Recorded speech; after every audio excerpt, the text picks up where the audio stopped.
Deep in the ocean, an orca pod is on the hunt. But these aren't your average orcas. These guys are organized. Marketing team, did you get those social media posts scheduled for the SEAL migration? Aye, Captain. We even have an automated notification for all pod managers when they go live. They use Monday.com to keep their teamwork sharp, their communication clear, and their goals in sight. Monday.com. For whatever you run, even orcas. Go to Monday.com to dive deeper.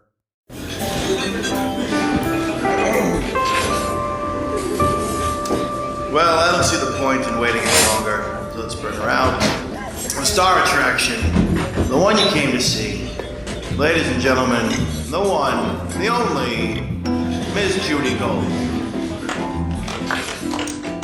So you go to Penn State, you study economics, right? Yeah, I study economics. And drinking and fratting and fucking girls and yeah. Just being an animal idiot 20-year-old dude. Yeah. Like that's what we did. Like we did stupid Did things. you have any gay guys in your fraternity?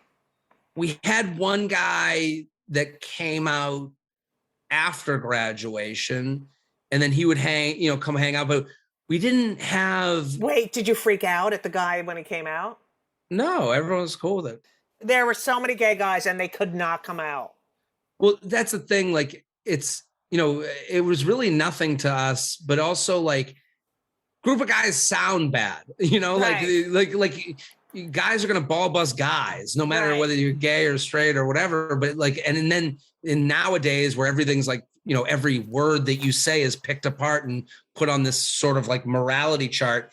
It's like guys don't hang that way. So I'm sure if someone like passed us by while we're making fun of the gay guy in the house, they're like, oh, this is horrific. This is right. But it's like, it's all love, Right. So you graduate and then you get a job in insurance. Yes. You're selling life insurance and annuities, correct? Yes. I was cold calling every day. You said 100 to 300 calls a day, I heard you say. Yes. 100, 300 calls. That's exactly right. Because it was a numbers game. And I didn't want to like what they do with these. I was disillusioned by the whole, like, you don't need a college education to be an insurance. Right. You can just get your license and do it. So I didn't know that. Like I wanted to like move to New York, get a job and work at the, the company, I just wanted that. Right. Like, I just wanted to work and I just wanted to, so that you could do the rest of your life. Give me $50,000 a year. Let me be an assistant and work my way up the company ladder. And that was just not happening for me. Like, I just like, Did you feel unfulfilled or was it? I felt like a loser. I felt like I was like, what was I doing in college all these years? Like what, I didn't even, because I didn't really think of these things. I was just like, just get to the next thing. And then you get left. Now there's no grades. There's no, and you're like, what do I want to do? And I worked really. So then I got this job, selling life insurance and you're like, oh, okay, I get what this is. There wasn't a lot of like mentoring going on. Right. So you went from college, you moved to New York, you get this job. Yeah. You're just thinking, oh, okay, I just want a job where I make money and then I can have fun. Exactly. Like there was no thought of like I need to be fulfilled. Yeah. Fulfilled. Yeah. It's just job. I just need something so I can go on dates. And I don't know, that's a very privileged place to be, but that was my mindset. I can't really be anything else but myself. And I remember getting really just like bogged down on like, this ain't going to happen that way. Right. Like it's just, that's not the way it works. And I, as much as like the cold calls were a numbers game for me as an insurance agent, I was a numbers game for the manager. Hire enough people, get him to go to his friends and family, hit them up. Maybe it works out, but if it doesn't, I'll get the quick money off of them and I'll keep hiring new people. It's like a pyramid fucking. It's allowed. It's a legal pyramid scheme, and it's and I tried really hard to like it. Like I really did. I would like wake up at 6, go to the gym before work, get there, do the office thing, and I was really just jealous of the people who loved it, or seemingly loved it. There were people there that are like jazzed up every day. They're at the Monday morning meeting, like, we got to make the calls, and they're doing well, and I'm like, I had no energy for it. And okay, can we do a cold call and I'm the person you're cold. I Okay. really want it. All right, ready? Okay. And this was via phone. You would call them on the phone. All right. On the phone. I got so quick on the All dial. right. So hello. hi, Judy. This is Jared calling from Blank Advisors. How are you? I'm fine. Oh, wait, how many people hung up on you? Like right there. Sometimes, boom, Okay. done. All right. Hi, Jared. But a lot of times, hi, you know, what do you mean? Like, because they're supposed to know you do this thing where it's like, Jared from, where you're like, wait, Jared from, do I know? All right. Hello? Yes. Yes. So I actually work with a lot of people at your company on their personal finance, on their personal finances. I'm going to be at the office next week meeting with a few of my clients. I would love to come by and introduce myself if you got about 15 minutes. Well, what are you going to be around Tuesday? Yeah, but what is this in regard to? So we deal with insurance and I have insurance. annuities. Listen, a lot of people do. I might be able to help you save some money or find a new kind of way to like save on a monthly basis, but I'm going to be there anyways. Tuesday at 4. You can't say anyways. Why not? It's anyway. Is it? Yes. No one says anyways. I told you, salesman Jew. We don't deal with these things. I'm going to be there anyway. And like, if someone corrected me on that, I'd be winning. Like, I'm like, you're dealing with me. Because I'm engaging with you. You're engaging. And you kind of, like, and you're being fun. I'd be like, oh, okay, they like me. So what if they said, well, who are you coming to see? I got about 7 meetings on your floor on Tuesday, and we don't really give out the names of our clients just because there's a lot of restrictions with that. We don't want to. I don't want to make any. You wouldn't have anyone, right? Is that correct? Have nobody. I would have nobody. I had a cold call list that I bought from someone. I remember I called Credit Suisse, and it was so I actually graduated in 2007. The summer goes by. I start in 2007, the fall of 2007. That's when Bear Stearns collapsed. So I'm walking by Bear Stearns as they're walking out of their offices with their boxes like that they just got. And there's news cameras outside. And I'm like, what's going on here? Like I have no relation to the reality of the world. And so then I go and cold call people at Credit Suisse like that week of the financial collapse. And I'm going, hey, this is Jared Freid calling from whatever advisors. And I go, and I remember someone picked up and they go, everyone on the floor has been fired. Hang on. Did you ever feel bad? Like that Yes, you feel horrible. It's like, it's like bombing, like, and it was not. No, like fun. that someone was like, oh, okay. And you were like, I'm going to rip this person off. Did you feel ever? I never believed that I was ripping anyone off because I would bring someone senior with me who to me was an expert in insurance. And like, listen, there were people that didn't have life insurance and it is necessary a little bit, is it necessary to have a Rolls Royce? No. But, some people buy a Rolls Royce. Right. But you do need insurance. But there's a lot of like imposter theory or imposter syndrome because you're like, I'm 22 asking people about their personal finances. Why, what the fuck do I know? And some of them would say that to you. And it's like, yeah, I know I'm bringing someone who's older, who knows what they're talking about. I hope, you don't even know if the person you're bringing, so there's an element of it, but like now my stuff is with 2 people I met there. Like I have good friends that I met there and they take care of my personal finances. I do trust them now, but I definitely had this like thing of like, what the hell am I doing? I have no interest in personal finance ever. And now I'm doing this. Like, and was your mother like, Jared is working in insurance. Yes. And he's doing and annuities. Yes. And he's studying economics. It's all I don't even know what it is, but it's economics and financial planning. Yes. Yeah, okay. She and nails on a chalkboard here. And it's like, I don't know. Like my dad and I would talk in the morning before work or during work, and he'd be like, so we talk about like TV from the night before. It's not like we're talking about like the markets. Like who gives a shit about that? Yeah, that's another Jew, stock Jew. Like, yeah. We weren't that. Yes. We weren't that. And then I think the other thing is like, I came to like the realization that a lot of people have here, like, oh, no one's going to win money here. Like, I'm not the one becoming rich in stock market or you know what I mean? Like, I'm retail. Right. So I wanted to create something. Like, I really did have that like scratch or the itch to be like, I got to make something. Right. So you started sending emails, emails out to your friends because you were bored. Yes. And you would like be really funny in the emails. I would write to like whatever, before the group chat, there was the group email, and it would be like 30 people that were going out that weekend. And it's all about, what are we going to do this weekend?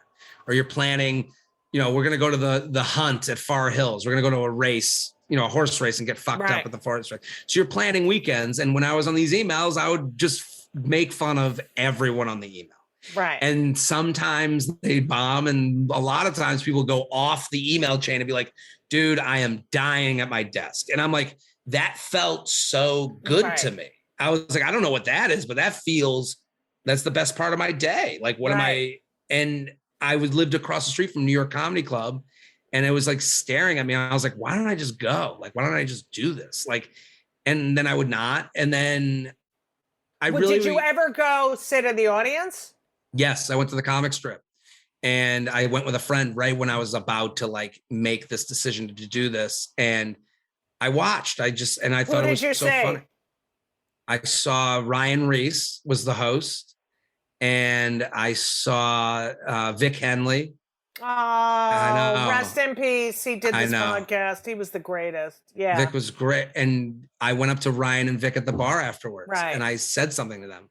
And Ryan right away knew that he's like, you want to be a comic, don't you? Like he knew. And Vic was, busting chops. And, I became friends with them later on, like it's weird thinking back now. And yeah, I just wanted to look at it, but I also didn't know what I was supposed to be doing. Like I really, the lesson I kind of learned from like kind of just going through college was like, I wanted to be an expert in this. Like I wanted to like figure out what I was good at. So I took like improv class. I took sketch you went class. to UCB, you took improv and sketch. Yeah. Without the idea, like I never thought like I was going to like make it from that. I was like, let me go to grad school. To me, this was grad school. And I really dove into internet stuff because I was like, how do I put my name out there?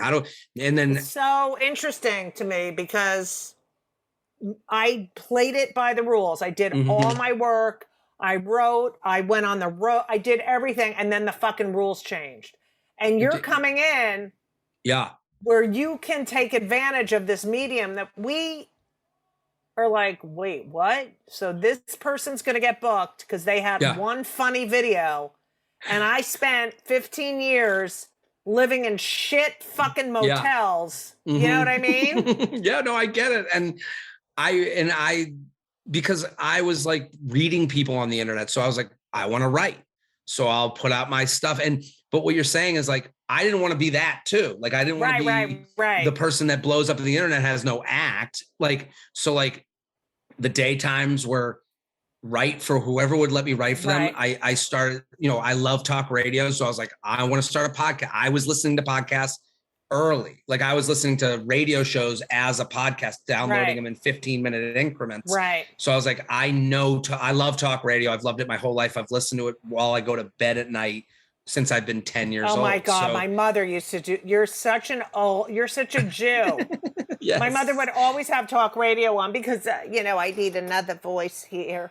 It's like, okay, I feel like shit. Thank you. Listen to me. Yeah. But you also wrote for websites. You started writing for websites. So at the time, starting a blog was like a punchline.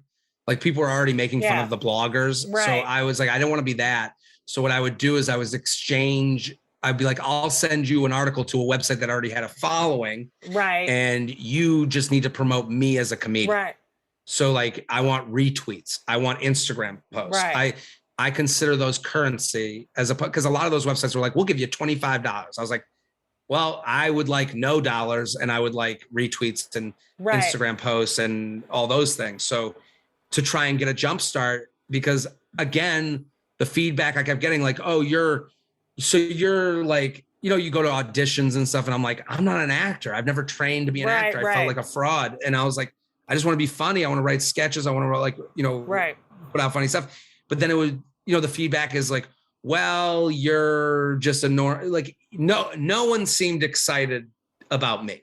Like I went to like generals in suits. Like I would go to like MTV wearing a full suit, like I was going to work. Right. And I looked ridiculous. Like they were like, this isn't, you know, a job interview. Yeah. Like a job. That's how I treated it. I didn't know that you go and they got to feel like, you know, they're cool to be in the room with you. They all just kind of looked at me like I was someone's agent. And I was like, it's so funny because if you think about it, that stuff set you up perfectly for the time you entered stand-up. First of all, the rejection from the cold calling is a total, you know, because we are rejected. People, I don't think people realize how often we're rejected. Like it's every day. Yeah, it's just constant. No. And you know, you live for the one yes. That's what you live for in this business.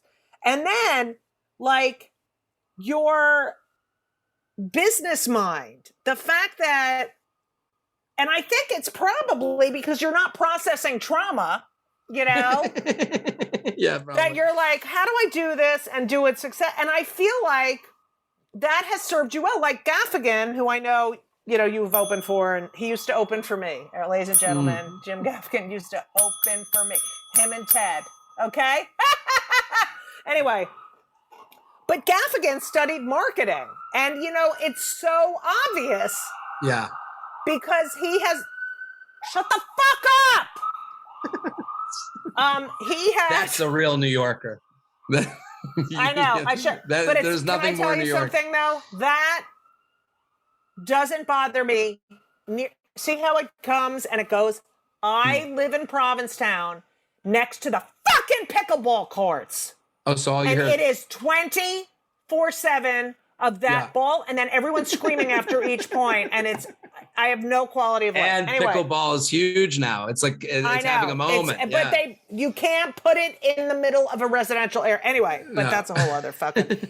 But I feel like, you know, Gaffigan completely marketed himself as this, you know, he's a dad. He's like not going to curse anymore. Like I was there when he was cursing, you know, and thank God for his wife, Jeannie. She's a genius too. And so they were sort of a team.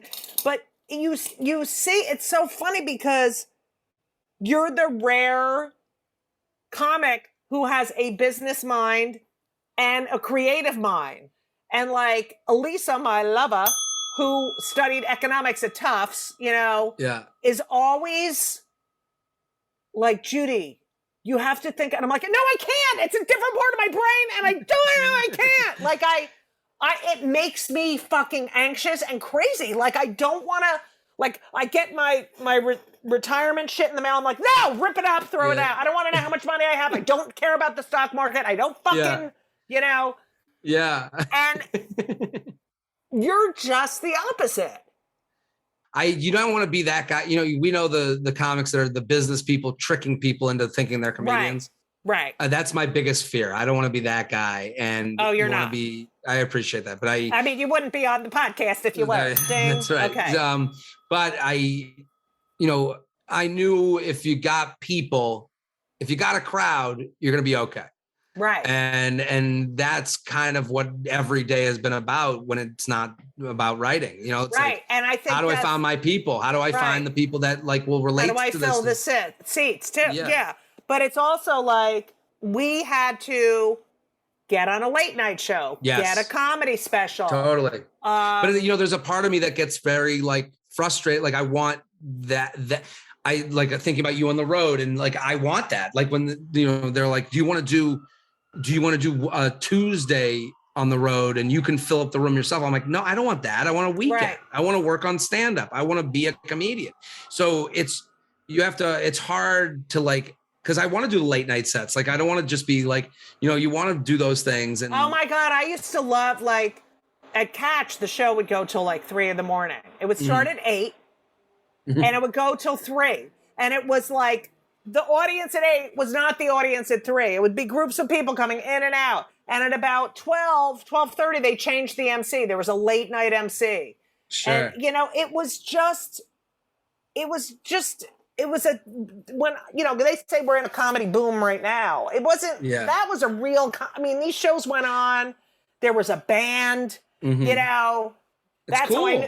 That's how I knew I was funny. The band and the wait staff laughed. And that is how I knew, because these people have heard everything. But yeah, it's so frustrating, like that, you know, there are bookers who are like, this one has this many followers and they're shitty stand-ups. Well, that's the other thing is like, you know, I'm trying to create a hybrid of the old way and kind of the new way. Like and I go to these clubs and, you know, it's funny, the ones that were early and let me kind of come and you can still create an audience in an area. Like when I go to like, you know, there are people that have been coming to my shows for like 4 years because Zanies was like right away was like, yeah, we'll have them.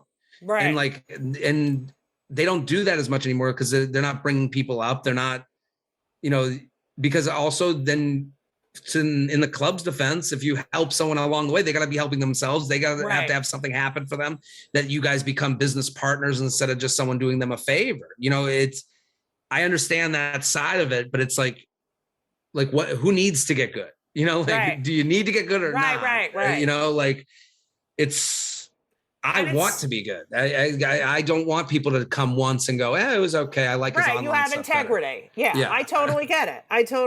But you have to admit, there are those who are just working the system. Oh, it's frustrating. It's yeah. And then they'll be the first ones to complain that they're not getting enough stage time. It's like, you know, like you're like, what? You got to do the work. You got to do the work.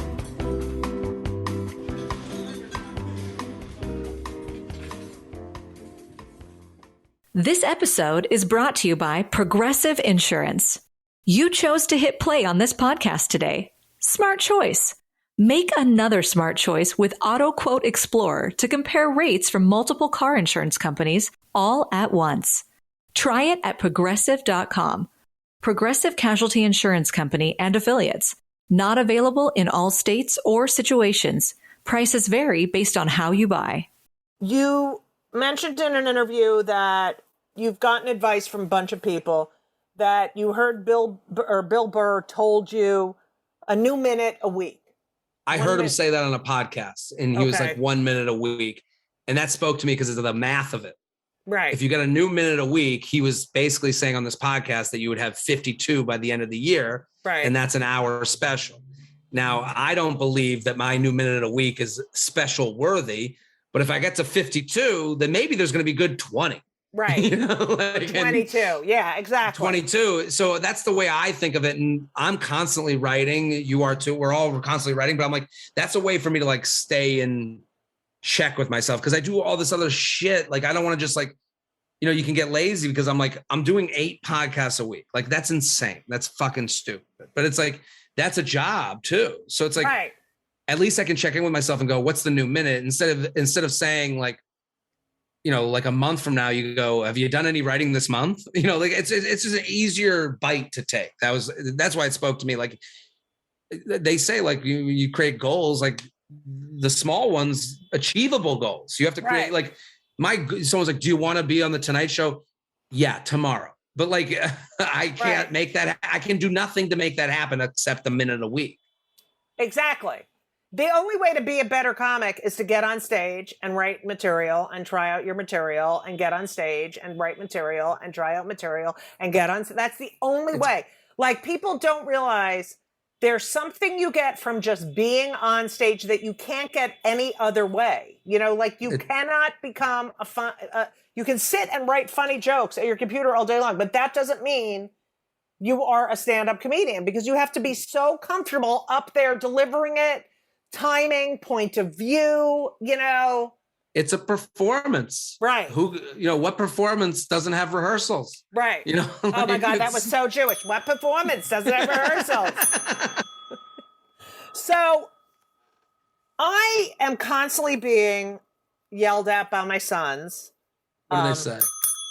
You're not on TikTok. You need to be on TikTok. You need to do, and it's like, you need to be on TikTok. I know. And I want to be on TikTok. I want to get more Instagram followers. Mm-hmm. Would you hire someone? To what? Well, here's the thing. I have an assistant. You have an assistant, but I told you I have 8 podcasts a week. That's stupid. Right. But all I do is talk. I do the podcast and then I send it off to someone who I trust to edit it. And then I put it out, and then we have it. There's systems. So right. I have someone who edits this. Yeah. You have a system for this podcast. Yeah. You could do that same type of system for TikTok. Like you have so much material. You have albums out. You have stand-up that I'm sure you have that is on video or from wherever. You have specials. Those are resources. You have things that you can harvest. Right. And what we, comics, we're all haters. We hear about TikTok. We go, oh, young girls dancing. Who the fuck wants that? Right. That is a fun thing to make fun of. But what your sons are saying is like, you could put out, you have a special. If you cut it into 30 seconds pieces and you put it out 30-second pieces from an hour special. Right. That's what is that? 120 clips. Right. So now, I know people I'm not doing well on TikTok like I'd like to be, but you're killing it on Instagram. I'm doing okay there, but who knows what comes next? You have to be ahead, or else, what's the next thing? I have friends, people that are selling tickets from TikTok. So we have to be aware of that. We have to acknowledge that. So it's like, and I go to those friends, I go, what are you doing? They're posting 3 times a day. I don't have 3 times a day in me, but maybe hiring someone who does make that happen. But I don't have the material. I don't have the backlog of stand-up. I got I think you would kill it on there. And you could post 3 times, whoever that person is, post 3 times a day. Okay. I'm doing it. Especially because here's how TikTok works. They love a trending hashtag. So people pop off on there all the time because people are on the For You page, which is it's different than Instagram. You have to have a friend and be like, you got to follow this guy. TikTok, you can find people. You got so many good hashtags that work on TikTok. Right. Hashtag LGBTQ, hashtag woman, hashtag, there are roads that are very good and fruitful. I'm going to fucking do that. But it's just like, I have this thing in my brain, like, oh, fuck, I have to do that. You know what I mean? It's just, I know. No, listen, it's just another thing. And also we hate what we don't know, and it's uncomfortable, and I'm going to have to bomb again. We just like you said, we're constantly rejected. You're like, you're basically, you're signing up for another thing I have to be rejected from. Right. I have that feeling too. And the things I do on the internet are so stupid and simple. And I can't believe what people I'm calling myself the board lord and yelling at charcuterie. I have people, I know, that's so funny. So stupid, but it's and I have people that come to shows. They go, they have no idea what my stand-up is. They go, we're just board lord people. We just figured we'd come. And I'm like, okay. And then I'm talking about getting vaccinated. Yeah.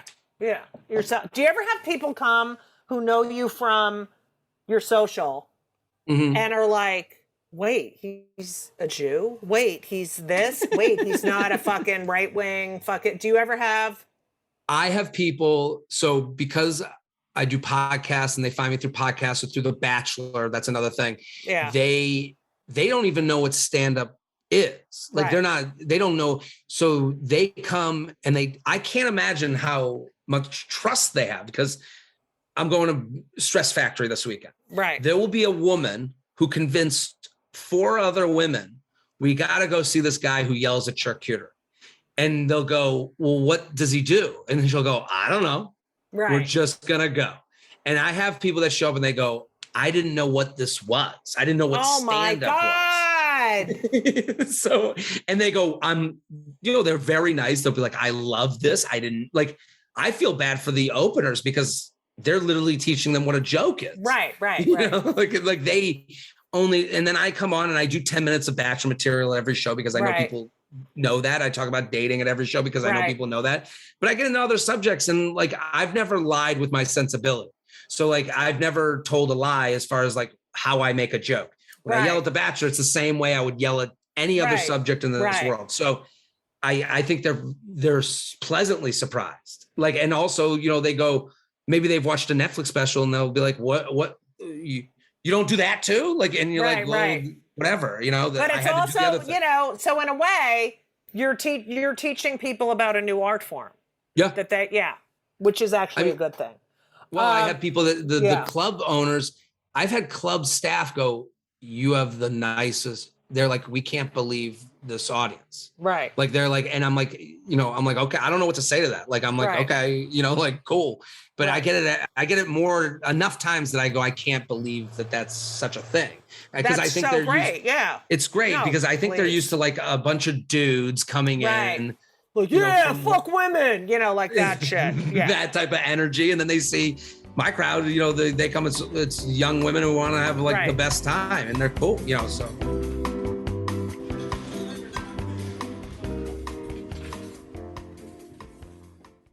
This week's episode of It's Judy Show with Judy Gold is sponsored by BetterHelp. And if you know me, which I think you do because you're listening to my podcast right now, you know that I am a big advocate for therapy. I think it benefits everyone. I think there's so many people who need it, who don't partake. It is so important for your emotional health and well-being. Therapy is fantastic. It is in every stretch of the imagination. And if you're thinking of starting therapy, please do it. But please give BetterHelp a try. It is entirely online. It's designed to be convenient. It's flexible. It suits your schedule. You fill out a brief questionnaire to get matched with a licensed therapist, and you can switch therapists anytime for no additional charge. I have switched therapists in my life. I've had many, many therapists, and you know, sometimes it's not a great fit for you, but don't give up. Therapy is beneficial. You can learn about yourself, you can process, and just be emotionally healthy. I'm telling you, do it. BetterHelp is great because, you know, when I used to schlep to my therapist's office, it was so annoying. You have to do it, and you sit there and you wait, and then I'm telling you, doing it online is fantastic. And BetterHelp is amazing. I know a lot of people who've used it. So if you're thinking about therapy, go to BetterHelp.com. Let the gratitude flow. This is Gratitude Month, people. So you need to let the gratitude flow with BetterHelp.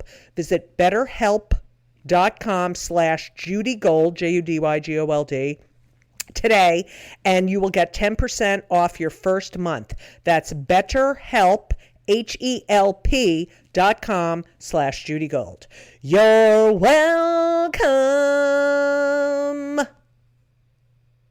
So now Jerry and Kim. Yes, Jerry. Are they like, you know, my son is a... It is the coolest thing in the world that they have friends who knew me before they knew them. Right. Oh, right. So, my mom goes golfing in Boca, and she'll go, "I'm golfing with a woman who loves you." Right. Like I think that is the best. I'm like proud of that. Like I want them to be. I love that too. Yeah. Like, and what's Harry doing? Harry works for the Miami Dolphins. He went on another weird path. And we both took these weird, my brother was sleeping on my couch in New York. I'm doing open mics and stand-up. This is 5 years ago. Harry's sleeping on my couch telling me he wants to be an NFL GM. Okay. And I go, and he slept on my couch for 6 months. He was going through like a kind of a tough time. And I had to kick him out. And he goes, I go, you can't stay. I go, there's just too many dreams in this apartment. Right. We got to get you out of here. Because he was a little bit stunted in the way most people are after college. And now he's working for the Dolphins and he's like very happy. He's like, his life is a sitcom. He's his girlfriend he met last year. She's the sports reporter for the local station. No way. Is she a Jew? Yes. I'm selling. And Harry's dating a nice Jewish girl. Yes. You literally are mimic. You sound yes. I know, it's so fun. You're nailing it. So are you going to marry a Jew? I think that would be what I would envision for my life. Yes. Okay. I think we would connect on I ought, just like we talked about, I automatically have more in common with someone that is than isn't. So that I have to play those numbers. And that's what people don't understand. It's not like, there's a way we think. It's familial. Yeah, I told you, the minute I saw you, and I knew you before I even started comedy, but like I was like, oh, I know this person. Right. Like I know everything about them, like in a weird way. Right. I could talk to you forever. I asked my podcast 2 questions, podcast guests 2 questions. Okay. Ready? Mm-hmm. Here they are. Number 1, what do you do for your mental health? We're very pro mental health. What do I do I work out. This has been lately, I've been working with a trainer every day. And I have to say every day, that's so fucking expensive. 5 days a week. We've struck a deal. I'm gonna at Forzag on Instagram. Everyone go follow him. He's fantastic. At what? He's ripped at Forzag, Forzag. Okay.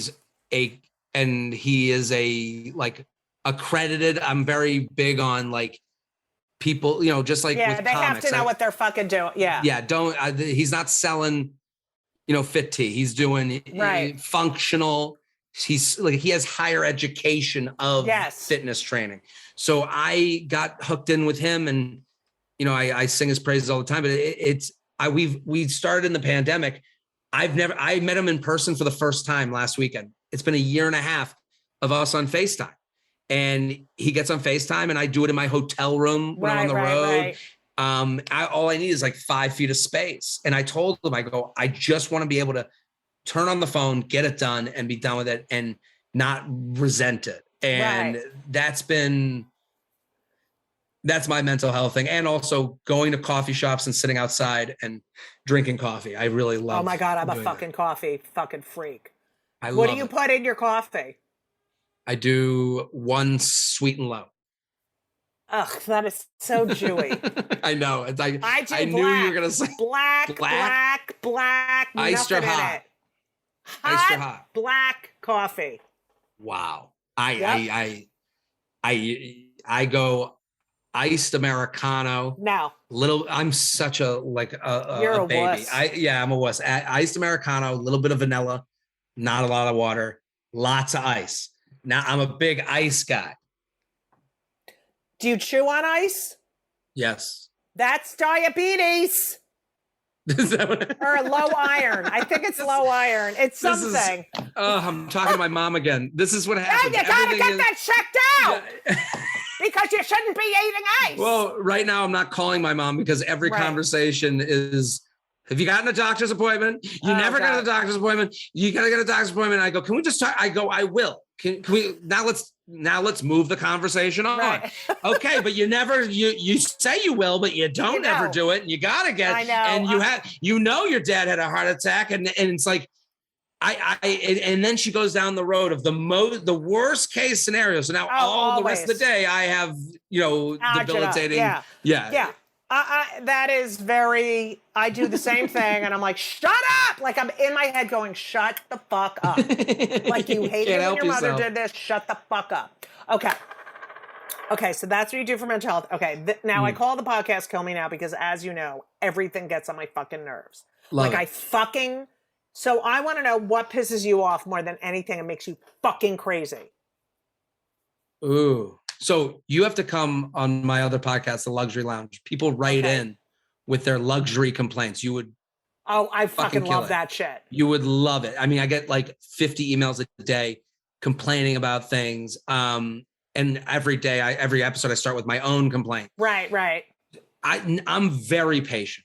And I've been that way my whole life. I can take a lot, but then I'll process it, keep it in, dig it down, and I'll complain about it for sport later on. Right.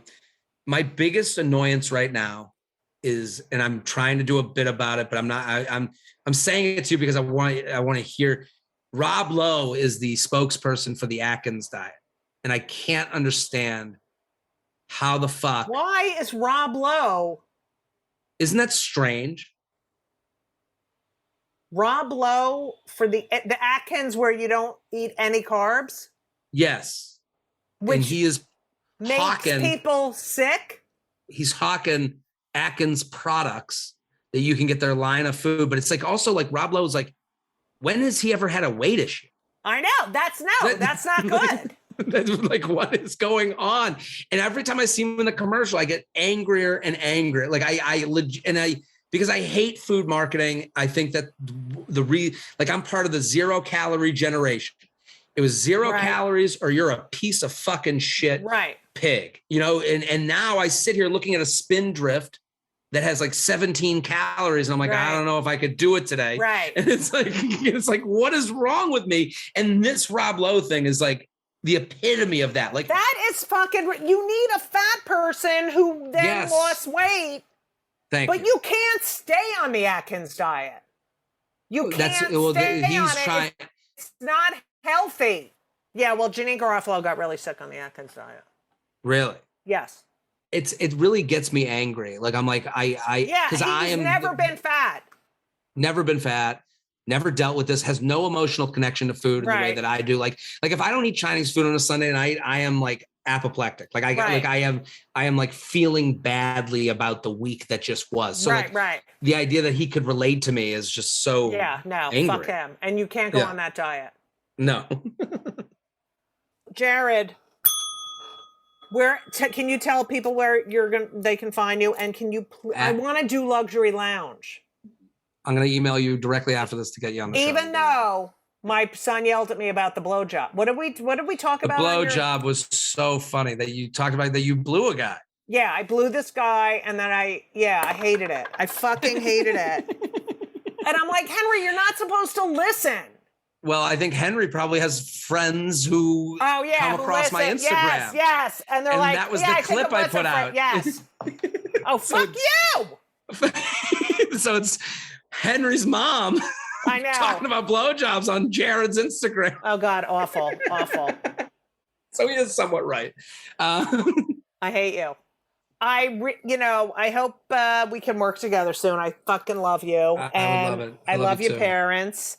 And thank you. So you're at Jared Freid, spelled the wrong way. Spelled the wrong way. Freid. Yes. At Jared Freid on Instagram, jaredfreid.com. If there's New Yorkers and they want to come to a fun event, I'm doing a show December 8th in New York, and it's going to be fun. It's not stand-up, it's a podcast show, but it's like for everybody. We give people dating app makeovers. We bring women on stage. We go through their texts. That's so fun. Yeah, it's like a whole event. Like I think people would enjoy it no matter if they're single, in a relationship, married 50 years. Like it's a show. So December 8th, it's on my calendar. New York City people.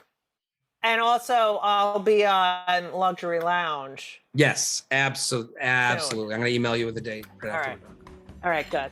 Thank you, Jared. Thank you. Thank you so much for listening to part 2 of Kill Me Now with the hilarious and the Jewish and the wonderful Jared Freid. Kill Me Now is produced by Laura Vogel, edited by Colin Schmaling, and this podcast and my life would not be possible without the help of Brittany Jo Sowards. Now, Hanukkah is coming up next week after Thanksgiving, so you're gonna get my book for everyone, right? It's a great Hanukkah gift for any people who love comedy. It's called Yes, I Can Say That When They Come for the Comedians, We're All in Trouble. It's a great book. Buy it, please. Okay? I'm telling you, it's a great Hanukkah gift. Okay, so that's number 1. Number 2 is I'm going to plug some dates, okay? On the 27th of November, which is the Saturday after Thanksgiving, I will be at Soul Joel's.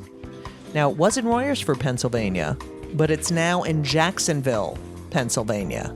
So just go to my website, judygold.com, and you'll hear all about it. December 4th, I'll be in Fort Lauderdale at the Raz Room. Yeah, I got a lot of stuff coming up. So go to judygold.com and check that shit out. What else? Oh, follow me on Tweetar at Judy Gold, JAWDY. G-O-L-D, because I'm a Jew, J-E-W-D. And Instagram, J-E-W. And I'm on TikTok now. I'm on TikTok. Please go on TikTok. I want a lot of followers so I can get more asses in my seats, in the seats at the comedy clubs and theaters. Anyway, that's it for me, I think. Get your booster. Get your booster shot, people. And what else was I was going to tell you something else and I can't remember it because I'm old. Because I just turned 59 yesterday. Okay? Yesterday, on the 15th of November. Okay?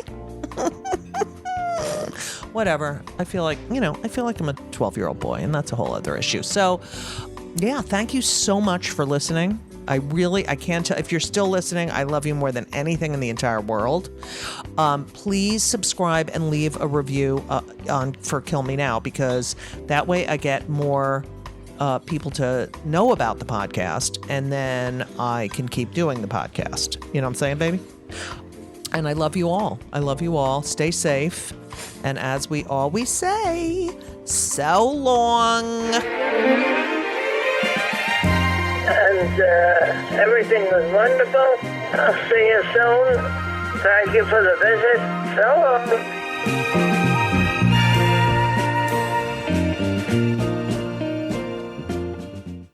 You may not realize it, but every minute of every day, you're enjoying your First Amendment freedoms. You can wear what you want, give out your opinion for free, even if it's unpopular. Listen to your playlist. You can put a sign out on your front lawn that says, "Vote for Bigfoot, someone you can believe in." Pray to the God of your choice, or don't.